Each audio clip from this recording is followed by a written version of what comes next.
الحمد لله وكفى والصلاة والسلام على عباده الذين اصطفى خصوصا على أفضلهم وخاتم النبيين محمد الأمين وعلى آله وصحبه أجمعين وبعد فأعوذ بالله من الشيطان الرجيم بسم الله الرحمن الرحيم لكل جعلنا منكم شرعة ومنهاجا ولو شاء الله لجعلكم أمة واحدة ولكن ليبلوكم فيما آتاكم فاستبقوا الخيرات إلى الله مرجعكم جميعا فينبئكم بما كنتم فيه تختلفون صدق الله العظيم. We welcome you today, brothers and sisters, from Masjid Al-Ghufran in the Tamantun Dr. Ismail district of the city of Kuala Lumpur in Malaysia, as we address you, our brothers and sisters in Egypt. We live in a very strange world today. And it grows stranger and stranger every day. It's a mysterious world. Things are happening in the world that never happened before. For example, for the first time in human history, all of mankind is being brought together in one global society. Is this by accident? Or is there something which explains it? All of the world is being herded into one global economy. Never before in history did this exist. Is this by accident? Or is there something which explains it? And all of mankind is brought into one bogus and fraudulent monetary system. And tomorrow, all the currencies will be gone. And tomorrow there'll be one global currency. Is this by accident? Or is there something which explains it?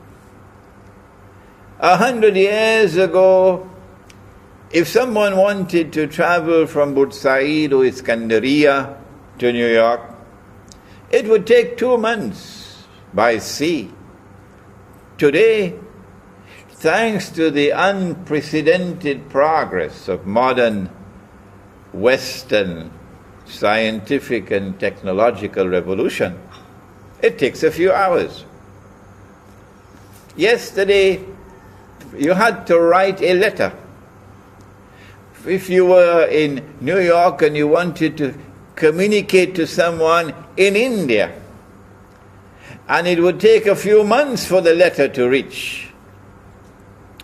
Today, thanks to unprecedented progress in telecommunications, you just pick up the phone and you dial and you're speaking directly with India.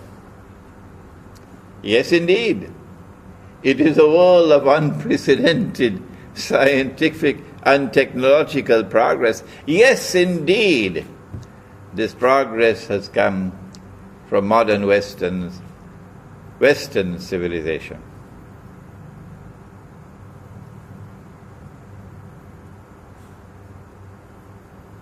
There are those who see with only one eye. They are internally blind. For them, knowledge comes only from external observation and scientific experimentation, and from the New York Times and the Washington Post and television and radio, daily newspapers. And they are people who swallow this falsehood, that this modern unprecedented progress which comes from modern Western civilization, validates the claim of the West to be the ultimate civilization of mankind, that there is no more to come after this. This is the end of history. That all previous civilizations, including Islamic civilization, are now obsolete, are now moribund, and they belong to the museums of history.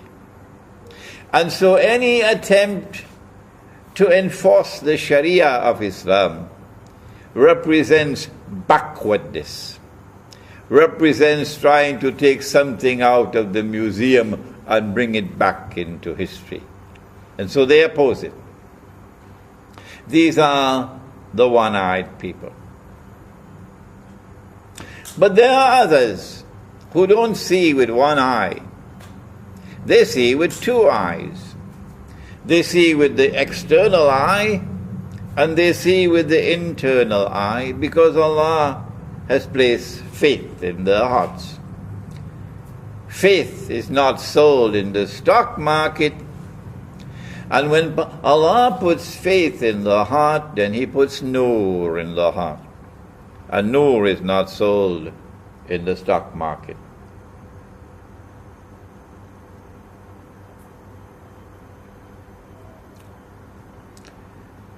When these people look at the world today, they don't see a world of unprecedented progress. On the contrary, they see the worst of all worlds. It's never been worse than this. Because they can penetrate beyond the external facade of scientific and technological progress. They can penetrate beyond the glitter and the pomp. And they can see that those who today control power in the world, unprecedented power, use that power to oppress.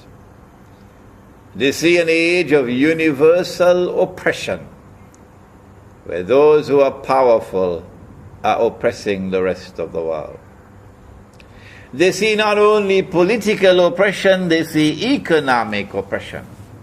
That the economy around the world is now built in such a way that the rich and the powerful can benefit from it and grow constantly richer, while the rest of the world is imprisoned in permanent poverty. That's not progress. They see not only political and economic oppression, they see monetary oppression, where a monetary system that is bogus and fraudulent and utterly haram has been imposed upon the rest of mankind by modern Western civilization. And that monetary system is functioning as an instrument of financial oppression and monetary oppression. And so they do not blame Egyptians for being poor. They don't say that Egyptians are poor because they are lazy. They don't say that Indonesians are poor because they are lazy, and Bangladeshis and Pakistanis are poor because they are lazy. They say, no, there is more to this. That poverty in the world today, universal poverty and destitution in the world today, has not come by accident, but by design.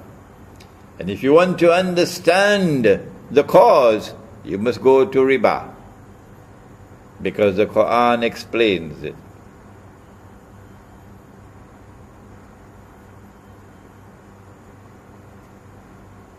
And so now let us turn to the subject of this strange age, before we turn to the Sharia and to Egypt's predicament and dangerous predicament at this moment. Who are those who control power in the world? And who are those who are ruling the world today? And how should we relate to them? Does Ikhwan Al-Muslimun know the destination to which they are taking Egypt today? Does the Ikhwan Al-Muslimun know the destination to which the world is being taken today? Do they know what is the end of history? We want to spend a few moments today explaining that before we turn to this reckless effort to enforce the Sharia and to a somewhat misguided effort to enforce the Sharia. Our language is blunt. Our language is harsh. We are forced to use this blunt and harsh language because of the dangerous moment in which Egypt is now located. And what happens in Egypt today will affect the world of Islam tomorrow. And so we have every right to comment on what is happening in Egypt today. Egypt stands on the brink of a pit of fire. And who is smiling? Only the Zionists. The Zionists are the ones who today control power in the world. And there are two kinds of Zionists. There are Zionist Jews and there are Zionist Christians. Every Egyptian knows that. And a strange and mysterious alliance has taken place between Zionist Jews and Zionist Christians. The Quran says that it has come tibyanan likulli shay. So has it explained this alliance between Zionist Jews and Zionist Christians?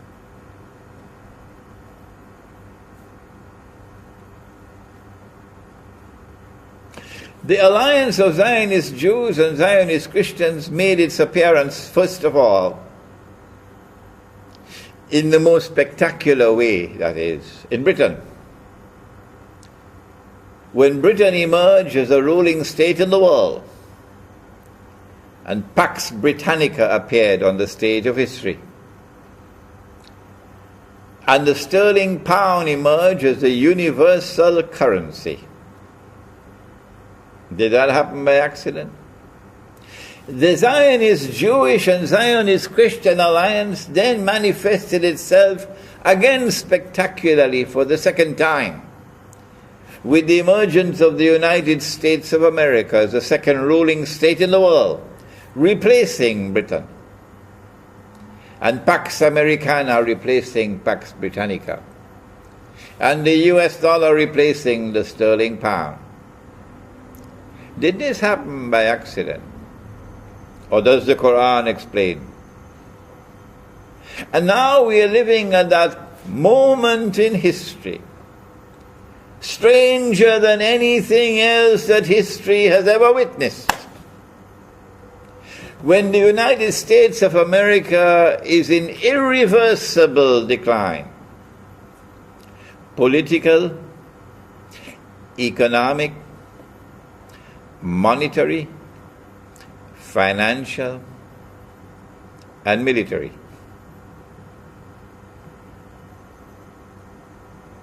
And the US dollar is heading for a meltdown.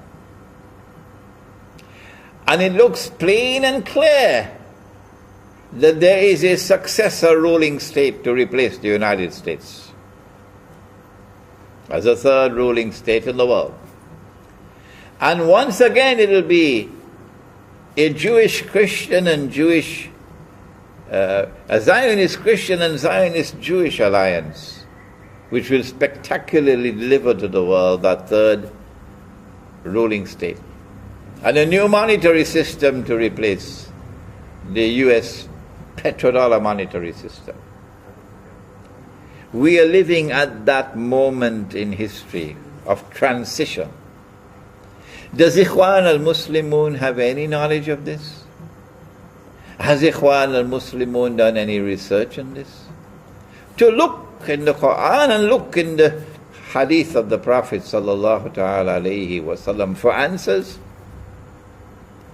In order to understand the destination to which Ikhwan is taking Egypt, and by implication taking the world of Islam, we need to answer these questions.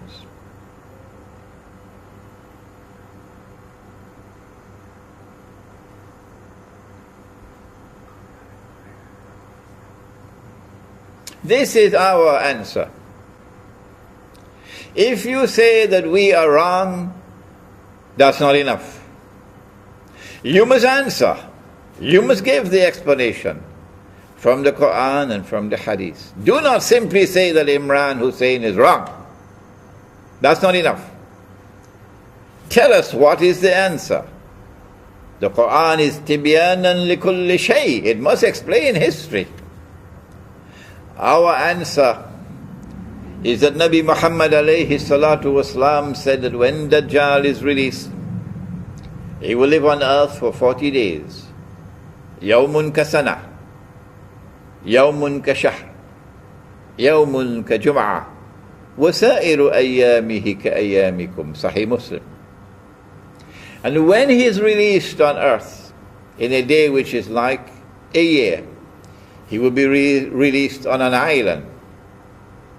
And we have descriptions of that island in the hadith of Tamim ad-Dari. In my book, Jerusalem in the Quran, which has now been translated to Arabic, mashallah, and it's available on my website, and you'll see the website at the bottom of the screen. In my book, Jerusalem in the Quran, which was written 10 years ago, I identified the island as Britain. And I went on to say that when Dajjal was in a day which is like a year, it is from Britain, Pax Britannica, that he commenced his mission to rule the world. And that when Britain was replaced by the United States and Pax Americana replaced Pax Britannica, Dajjal had moved to a day which is like a month. And now that Pax Americana is in irreversible decline, and a new ruling state is to replace it, and a new monetary system is to replace the US petrodollar monetary system, we said it is Israel which wants to replace the United States. And it is the universal, invisible and intangible electronic and digital money controlled by the Zionist controlled banking system around the world, which will be the new monetary system, again backed by the petrodollar. Not the petrodollar, by petro money. This is our explanation. If you say that we are wrong, you must tell us what is right.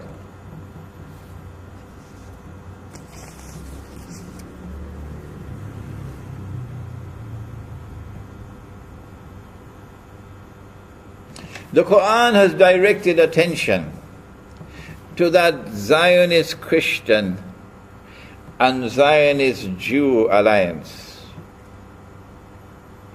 When Allah subhanahu wa ta'ala commanded in Surah Al-Ma'idah, بعد أعوذ بالله من الشيطان الرجيم يا أيها الذين آمنوا لا تتخذوا اليهود والنصارى أولياء.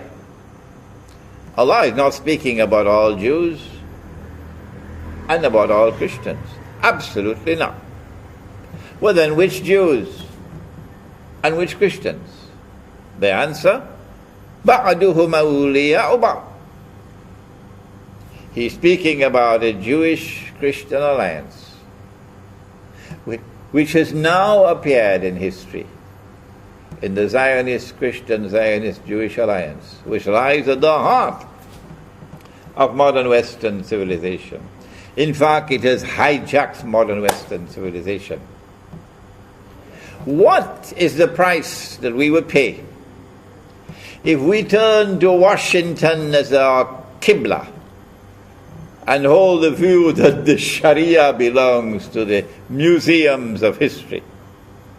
What is the price that we pay if we accept the lie that religion and politics must be separate from each other and we secularize life, which is what the Judeo-Christian Alliance wants us to do? What is the price that we pay when we identify with them? Allah goes on to say, وَمَنْ يَتَوَلَّهُ مِنْكُمْ فَإِنَّهُ مِنْهُمْ. And so we say to such people who are absolutely opposed to the Sharia of Islam, who don't want it at all, no, the Sharia should be sent back to the museum. It is obsolete, it is moribund. It represents backwardness. We say to such people, we need to charter a few jumbo jets and send you on a one-way trip to Washington, because that's where you belong. وَمَنْ يَتَوَلَّهُ مِنْكُمْ فَإِنَّهُ مِنْهُمْ إِنَّ اللَّهَ لَا يَهْدِي الْقَوْمَ الظَّالِمِينَ. Allah does not provide guidance for a people who are wicked, and that's what they are. They corrupt every single thing that they touch. And they also present us with unprecedented fitna to test us. From modern Western civilization has come two things. And you are familiar with these words. The first word is fitna, and the second is fasad. There is fasad today in the political system.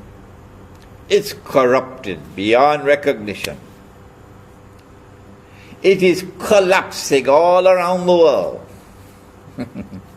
There is fasad in the economy. It is corrupted. It smells stink. There is fasad in the monetary system. There is fasad in the banking system. There is fasad in agriculture and the production of food. There is fasad in the educational system. There is fasad in the male-female relationship. There is fasad in the feminist revolution. Don't be annoyed with me for saying that. There is universal fasad in the world today. And I ask, is this happening by accident? Or is there an explanation?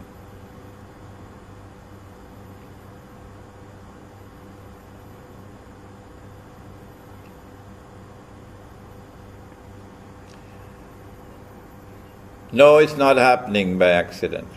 Not at all. The Quran has come as tibyanan likulli shay. And the explanation is there in the Quran, Inna Ya'juja wa Ma'juja mufsiduna fil ard. That's the explanation. And I've written a book on the subject, an Islamic view of Gog and Magog in the modern world. The fasad comes together with fitna. We are being tested as never before in history. And there are those of us, and many of them are in Egypt, who share with me the view. There are many of them in Egypt who share with me the view that our ulama have failed us. If Egypt is poor, miserably poor today, the primary blame is that ulama have failed us.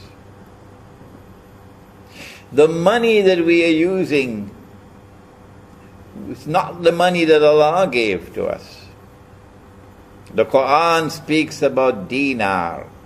The word dinar is in the Quran.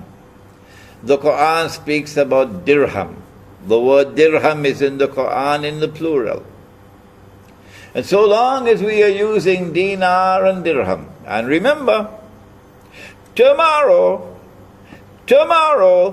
Israel is going to be using dinar and dirham. Tomorrow. Just remember that. When Israel uses dinar and dirham, then the ulama of Islam will wake up. Is that Islam? It's coming. My guess is probably only about 20 years away from now, before Israel starts using dinar and dirham. Because every Jew knows that the money we are now using is bogus, it's fraudulent, it's haram. Every Jew knows that. The only people who don't know that are the ulama of Islam. And so if there are those in Egypt, like myself, who are worried about the enforcement of the Sharia at a time when the ulama of Islam have failed us, don't blame them. Don't blame them. How should the Sharia be enforced? Is there such a thing as a constitutional sunnah? Give us a moment to spend some time on this subject. Yes, there is a constitutional sunnah. And the constitutional sunnah is linked with the enforcement of the Sharia. Allah subhanahu wa ta'ala did not create us all as one people.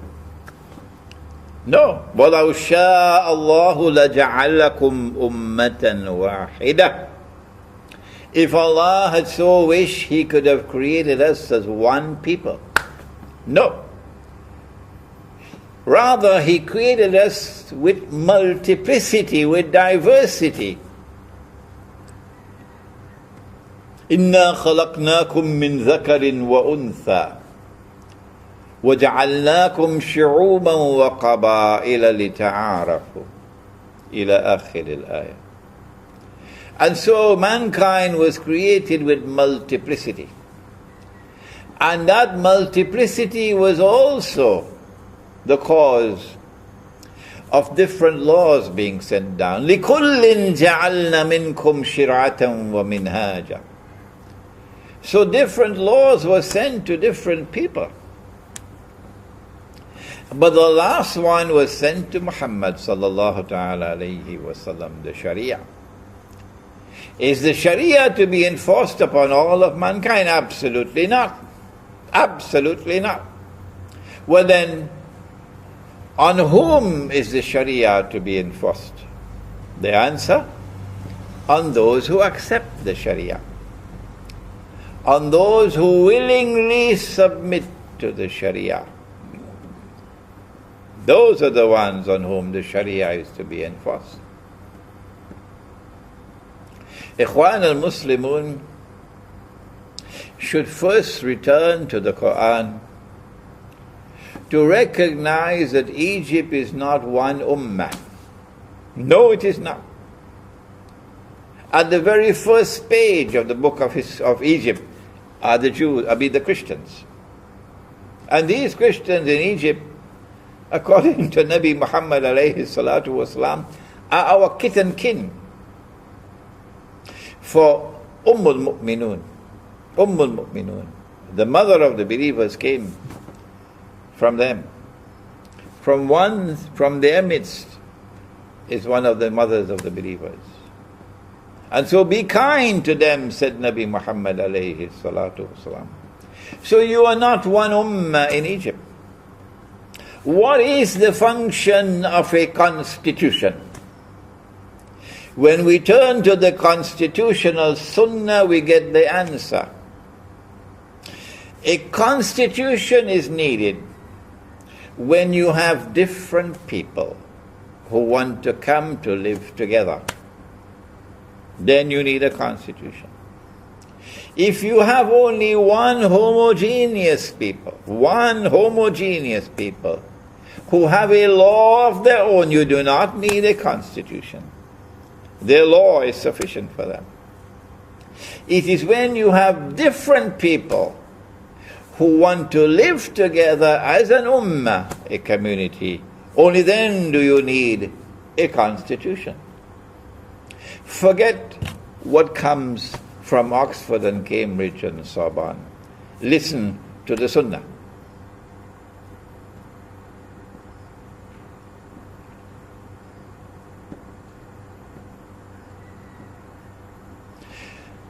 Nabi Muhammad alayhi salatu wasalam recognized the diversity of the population of Medina. He recognized that there were different Jewish tribes. Some of them at war with each other. There were different pagan Arab tribes. And then there were those who had become Muslim. And then there were the Muhajirun from Mecca. And when he arrived in Medina, guess what he did? Nabi Muhammad alayhi salatu wasalam spent about 7 months in patient negotiation. Not in a constitutional conference on the stage of history with debates going on in public. That's not wise. No. He entered into private discussions with each of the different tribes, each of the different groups, and negotiated a consensus. You cannot have a constitution without consensus. Ikhwan, constitutions are not established with referendums. You do not establish a constitution with an election. What nonsense. In order for a constitution to be established, you must have consensus. The Christians walked out of the constitution discussions in Egypt, and you still went ahead with it. Have you forgotten the Sunnah? Have you forgotten the Sunnah? Is this the example you are setting for the rest of the world of Islam? There are voices around the world today cautioning you for your recklessness. We hope and pray you will not be offended by our words, that you will still consider us to be your brothers, and that you will heed our advice and warning. We apologize to the Christians of Egypt. Yes, we apologize to you, because this is an embarrassment for us. This is not the way. This is reckless, and this is misguided.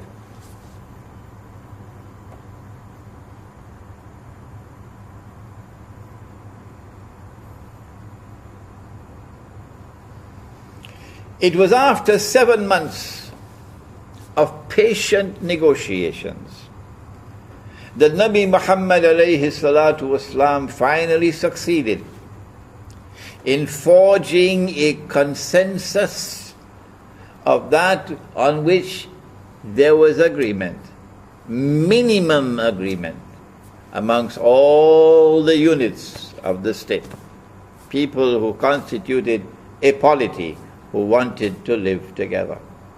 And thus came the first written constitution in the world, the Mythic of Medina.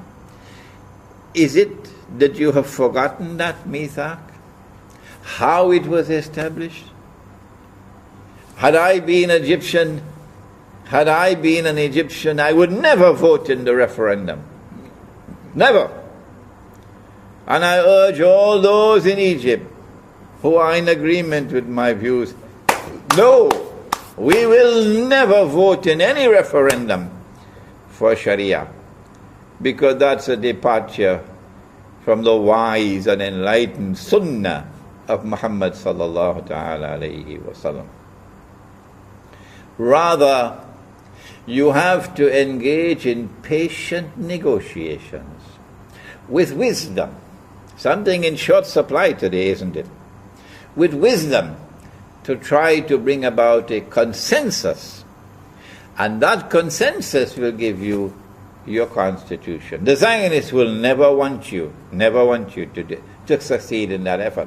One more statement on Sharia. I said that I am also one of those, like many, many in Egypt,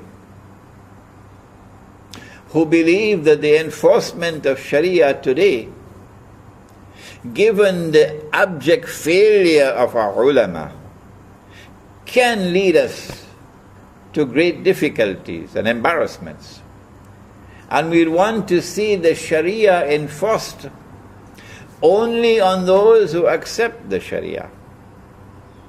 And that the enforcement of the sheer Sharia should lead to the emergence of an enlightened ulama who will be able to respond to the fitna, the unprecedented fitna of this age, with enlightened legal thinking, something in short supply amongst those who say that bank interest is not riba. That the paper money that we're using and the plastic and electronic money that we're using is halal. And that the modern state, the modern republican state which recognizes state sovereignty to replace Allah as Al-Malik, is halal. Short supply of wisdom. What we want to say about the Sharia is this. Allah subhanahu wa ta'ala has asked us to call people to the way of Allah with wisdom. Ud'u ila sabili rabbika bil hikmah wal maw'izati al hasana. Is this wisdom? Is this the way to impress upon the Egyptian people that you are rushing through a constitution and a referendum within a short span of time? Is this wisdom? No, it's not.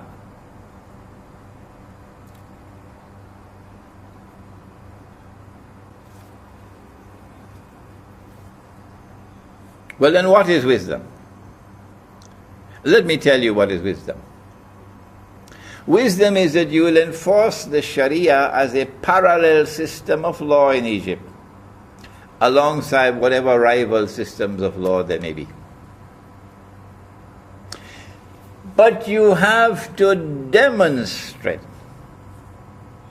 the superiority of the Sharia over all rival systems of law. No, you do not stamp out the others. Let the civil law continue. Let other systems of law that other people may choose continue to operate. And you have to demonstrate with your enforcement of the Sharia that you have a superior system of law which can outshine every rival. You can't do that unless you produce the scholars of law. And law does not exist in a vacuum. No. The scholar of law must also know politics and economics and monetary economics and history and the movement of history in order for him to be able to understand the complexities of today's legal system, legal challenges.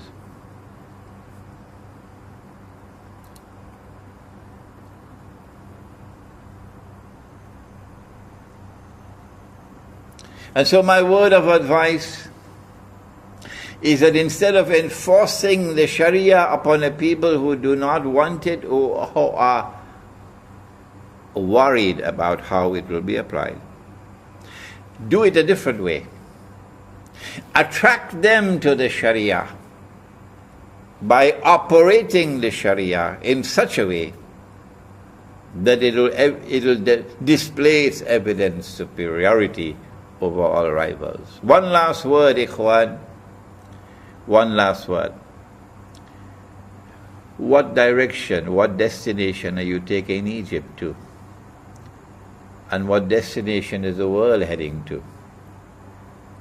We said that Israel is about to replace the United States as the next ruling state in the world. That's not by accident. That is Dajjal in a day which is like a week. And when a day like a week has come to the end, the malhama has already occurred. And the conquest of Constantinople has already occurred, which is after the Malhama, not the one that occurred 600 years ago. Then Dajjal is going to appear. The khuruj of Dajjal is going to take place. And he will then appear in human form. And he's going to stand up. He may come from Khorasan, but he's going to stand up in Jerusalem and declare, I am Al-Masih. But the Jews will not accept him as Al-Masih until he rules over a holy land which encompasses the biblical frontiers of the Holy Land. And you know that. Every Egyptian knows that. They changed the Torah. And they brought into the Torah that the Holy Land, Al-Ardul Muqaddasa, extends from the river of Egypt, the river Nile, to the river Euphrates. Why did they do that? Because Nabi Yusuf alayhi salam came to Egypt. And then he brought Nabi Yaqub alayhi salam and the whole of Banu Israel into Egypt. And they lived in the eastern delta between the river Nile and the Red Sea. And so they came to the conclusion that this also is a part of the Holy Land, Al-Ardul Muqaddasa. But they are wrong. They are wrong. They wrote it with their own hands. That's not the Holy Land.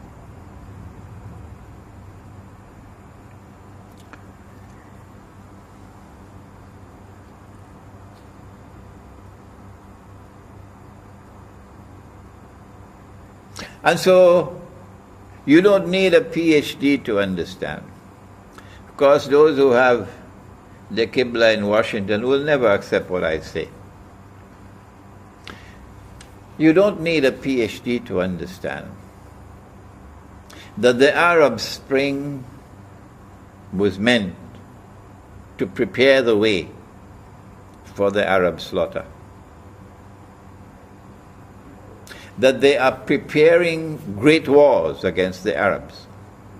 Because in order for Israel to become the ruling state in the world, Israel has to impose a political and economic dominion over the Arabs.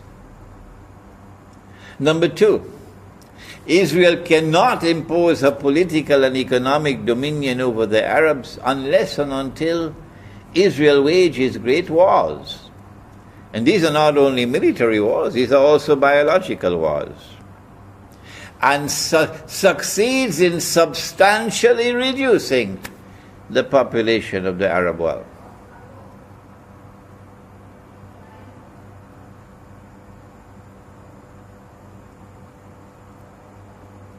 But Israel has to do something more. Israel has to expand her territory to encompass the eastern delta of Egypt. She can't do that with an aerial war or a naval war. She has to have a ground invasion. And so the plan is to attack Egypt from the east with ground troops. And when Israel attacks from the east, then NATO will attack from the west, from Libya. And those fools, and that's what they deserve to be called, fools. They were fools in Libya, and they're just as foolish in Syria today. Those fools who made an alliance with NATO, NATO being the military arm of the Zionist Judeo-Christian alliance. Those fools who made an alliance with NATO to overthrow the Libyan government have now given to NATO opportunity to be present in Libya. And so NATO will attack from the west and Israel from the east. And there will be a naval blockade from the north. And you have southern Sudan also, which is an ally of Israel today, from the south. And so they'll attack Egypt from east, west, north and south, from above and even from below, because they now have the power to make earthquakes. That war on Egypt is coming. And they need a justification for war. They need a casus bellum for war. They don't want to attack Egypt and appear to be aggressors. So what do? what do they do to prepare the way for war on Egypt? Is Ikhwan aware of this?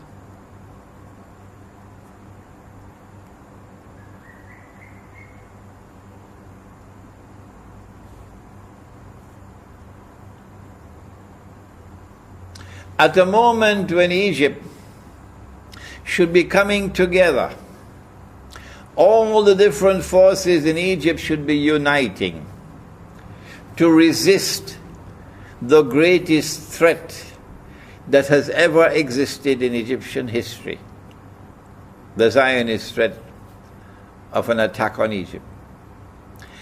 At this moment when we should be uniting our people, Ikhwan's government in Egypt has succeeded, and succeeded dramatically in dividing the people as they were never divided before. Is that wisdom? Is that the destination that you take in Egypt to? Who is smiling today with what is happening in Egypt? The answer, the Zionists are smiling. That's the answer.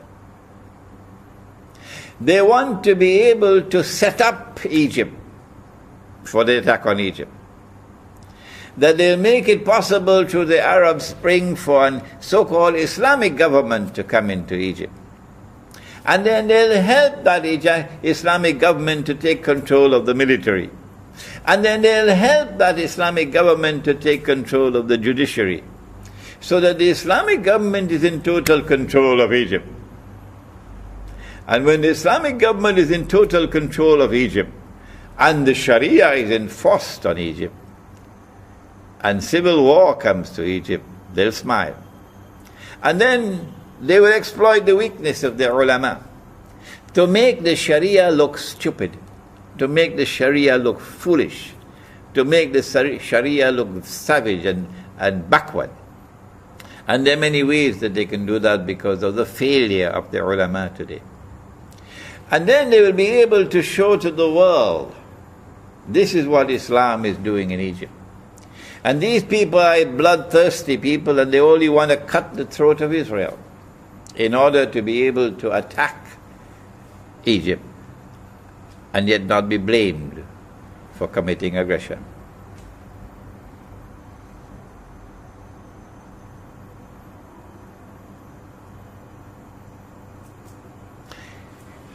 Is Ikhwan going to take Egypt to that destination? Knowing that that's the destination to which the world is now moving? What should we do, O Egypt, at this moment? After the colossal failure of the advisors to the present Egyptian government, they should be removed. And men of greater wisdom should take over. Number 2, no constitution should be enforced upon the people unless and until it is arrived at through consensus. The Christians in Egypt have an equal political right to the Muslims to a constitution to which they will agree. Number 3, that the Sharia should be enforced only on those who are willing to submit to the Sharia. So it will not be the law of all Egypt. No. The other systems of law will function alongside the Sharia. Number 4, that when the Sharia is enforced, we should not so enforce the Sharia that we look like fools. Rather, Islamic scholarship must rise to the occasion. Islamic scholarship must rise to the occasion to operate the Sharia in such a way that it demonstrates its evident superiority over all rival systems of law. That's not easy. That is not easy. That requires the best Islamic scholarship in the world today. And also it requires that Islamic scholarship must expand its vision beyond law to encompass all other subjects that are relevant, including the one in which I specialize, Al-Mu'akhiru Zaman. I pray that these words of mine may not offend, may not hurt, I pray that these words of mine may be accepted in the spirit in which I am given them. Yes, I have used harsh language to condemn reckless and misguided behavior, because the moment is now too dangerous. I pray that Egypt may step back from this pit of fire on which it now stands. The reason may prevail, good sense may prevail, and that the constitution may be established on the basis of consensus, and that the Sharia be enforced only on those who are willing to submit to the Sharia. Thank you. Wassalamu alaikum wa rahmatullahi wa barakatuh.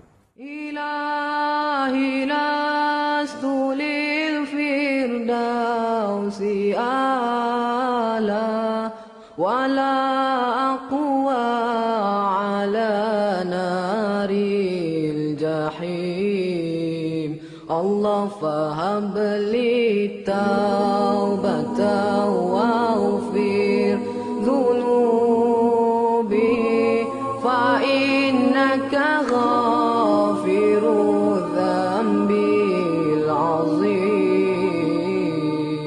إلهي لست للفردوس أعلى ولا أقوى على نار الجحيم الله فهب لي توبة واغفر